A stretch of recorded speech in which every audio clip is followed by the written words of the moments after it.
So let's go and talk about the Azkals in Chicago. We have an updated list of people who are there. We spoke about who could possibly be in the US camp.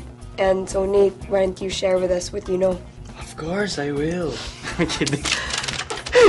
Hindi, for the last time na tong Fab 4 na to.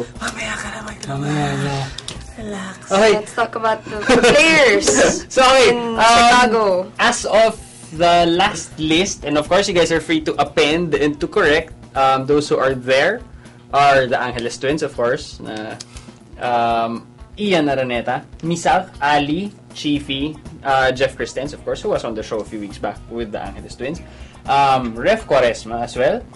Jason Deong, Roel Hener, Rob Gear, Anto Gonzalez, Boogie Margarce, Chris Greatwich na nasa balita rin lately, who will supposedly lead daw the Azkals in lieu of the Stars. Whatever. And I mean, may ginawan talaga ng spin di ba? Anyway, Carly, Paulo Pascual, OJ Porteria, Patrick Reichelt, Ed Zacapaño, Jason Sabio, Dennis Wolf, Demit Omfroy. Maybe you have some inputs later on who these other new guys are. And Demit Omfroy, he's played for the US under, I think it's the under 18s or under 16s. Then he's played for Panama under 23s, and now he's joining the Azkals. So it's quite an interesting international. Right. So he's for him. Filipino-American Panamanian. Something Sounds like yeah. yes. 33%. Correct. Well, you know the FIFA rules that as long as junior levels you can play for anyone. Yeah. Yes, as long as you're not until your actually first senior cap. Yes. So you can play for two Yes. More. youth. Different brackets. Different Yeah, brackets. the same Sounds different bracket. Yes. Okay. Matthew Oy, if I remember right, he's a Filipino-Italian. And Chinese, I think. I suppose so. I suppose so. 33%. Makes maybe quite a sense. few generations back. But then, because they play right and left back, so they're on the wing backs for them. So they'll be good defensive additions. They're only 20 and 23 years old, if I remember right. So they're quite young. So they've got a lot of time left. And they are breaking into the seniors team right away. Is this like a tryout for them? Yeah, or are they They're part included of in the list, so they're officially part of the Azkals squad list, which means they're officially part of the Azkals. We'll see, obviously, in Chicago Inferno in the game. Yes. Philippine time, August 12th. It should be the first Azkals match that will be held in the morning, Philippine time, if I'm not mistaken, right? Philippine time. It's at 8 a.m. on, is it this Saturday? August 12, right? Yeah. Against Chicago Inferno, which is lower tier, second, third in the United States pyramid. Second. Second. Yeah. It's the Premier Development League, which Yes. is roughly equivalent to the fourth tier of US football. Okay, sorry. I stand corrected. Fourth.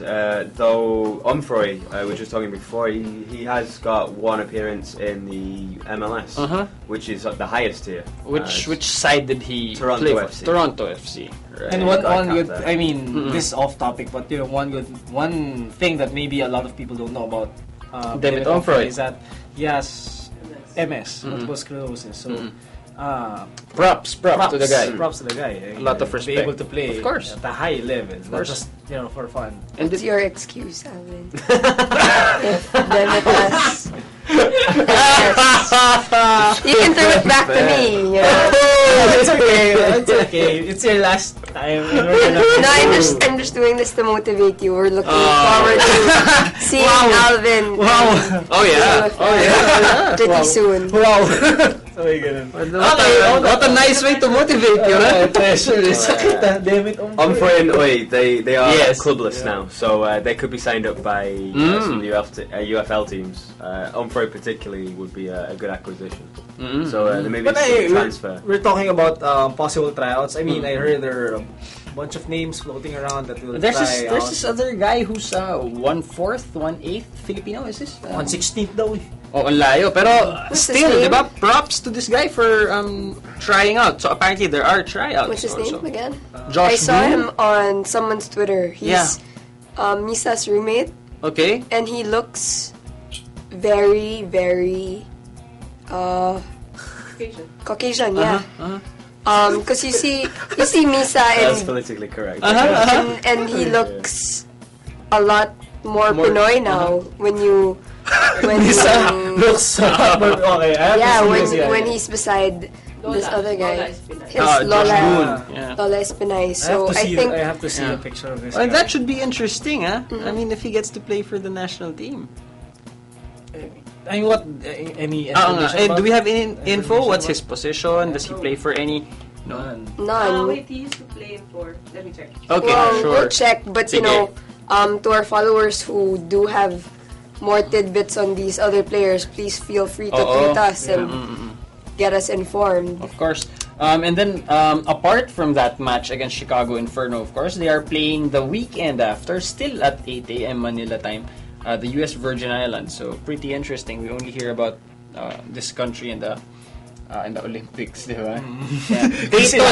Dayton Dutch Lions is the What's his club name? that Josh Boone played for, but plays for. There you go. Dutch Lions. Yun. So Must be. will they be staying in Chicago this whole time? I believe they're moving They are. to To Indianapolis for the For the Virgin Virgin Islands Islands match. Do we have any information on the Virgin Islands? FIFA ranking. Aside from the FIFA ranking, 177 Okay. in the world. They're an island beside the British Virgin Right. Islands, and I think Right. those two islands have their respective teams, and they have their that's their rivalry True, in those true. islands. But that should be interesting because I think this should be the first time that we've played aside from this part of the world. Yeah. So I going to the training camp itself, or the reason why they are there. I heard that a lot of players cramped up. ano to, hindi ba to sanay sa ginaw, sa ano? Hindi Well, ko alam. it's cold. It's not that cold 'Cause there. it should be the summer, yeah. So I don't know. Maybe they're not used to. Let's blame it on the travels. They were Yeah, on. maybe. They were on an 28 airplane. 28 hours. Ay, yun din yung nabasa ko sa After Twitter. flight and that's Oo. it. So medyo Oo nga. They're stressful. probably jet lagged and. Sabak ba agad? After 28 hours of travel, did they have enough time to rest before the first I training day? believe they rested the first day they got there. They watched a football game, Ano, Olympics? soccer game. Olympics or No, Hindi, I mean, kasi I someone tweeted kasi. They watched in the stadium. Someone Was it tweeted an that MLS You game? were watching on TV. It was Chicago Fire playing against. Oh yeah, the other team, it was an MLS game Game then. the Seattle Sounders game. No, Sounders So was there, playing and then now they're doing Galaxy. twice a day training. Oh. Wow. So I think that should be Getting for the game. they're getting Oo, ready. oo.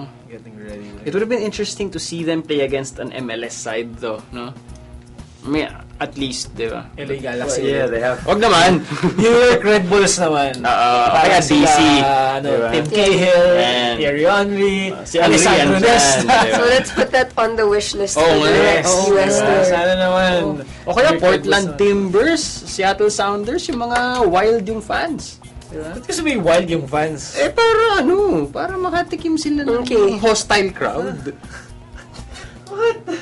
Right. Who will play in Okay. Suzuki? Who will play in Suzuki Cup is a big question that is floating on everyone's minds because we all know that this list of Azkals that are in Chicago will probably be the ones who are available for Suzuki Cup Pretty much. because of the difference in schedule with the FIFA International That's right. schedule. That's Prior right. commitments of like the Clubs, likes of oo. Stefan Schroff. The that's right. European-based players are not Boulders, going to be here. Senna, diba? I guess let's go to Etheridge.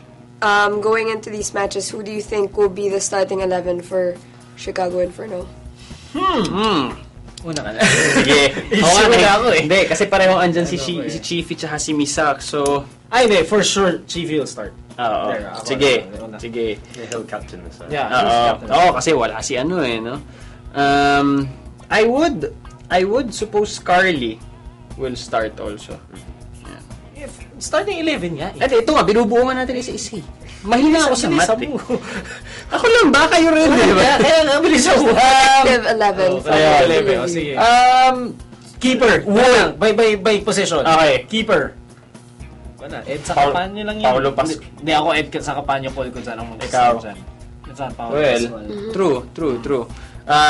Sabio Wolf, I suppose, will be starting as well. Magkatabi? Hindi. Hindi nga, by position nga eh. So, defense. Saan mo punuin? Ano ba talaga? Defense. Oh, sige, si Sabio, pasok mo. Si Carly, andyan na. Carly, right. Sure. Sino who? Si Rob Gear pa, andyan din. Rob Gear. And then, left would be... Who would play left? You can mention that Ali's not there. Oh, yeah. Ali is there, but Rob Gear nga wasn't supposed to be there eh. That's why there's a tweet that there's a chance also for Ali to get back into the game and then to the lineup. Apparently Ali's not cleared to play yet. So and Rob Gear's in the lineup in the team right now. So we have Rob Gear, Jason Sabio, Carly. Who would play left? That would be Rohan F. maybe Roel Hiner or maybe Roel Hiner and then the midfield. I'd go with Chris and Anto. Me. With for the midfield, I go with Chris and a toss-up between Anto or Jason De Jong. Jason De Jong, I feel, will be starting. And then once he gets booked, you take him off. Yeah. I think that's a style. Yeah. So that will be around the first 10 minutes. A lot of faith in JDJ. After 10 minutes, you get booked. I'm not questioning his ability. And then, of course, up top, sino? Wingers muna, wingers. Sige. So, Chiefy will cast the side. So that will be on the left. Sa kanan, si... Right. Yeah, Mesa. Most probably, Mesa will be there. Wala si Angel eh. Yeah. Oh, Marwin's also there. Yes. So there's a big question mark for me in terms of the midfield. Like, they have Marwin, you have Anto, you have Jason De Jong. So lots of options to choose from. That's right. Yes. So to know exactly who will be playing, there's only one way to do that. Right. We have to tune in, watch the games, and support the Azkals. For all your other football news and updates, please do follow us at FTW Sport.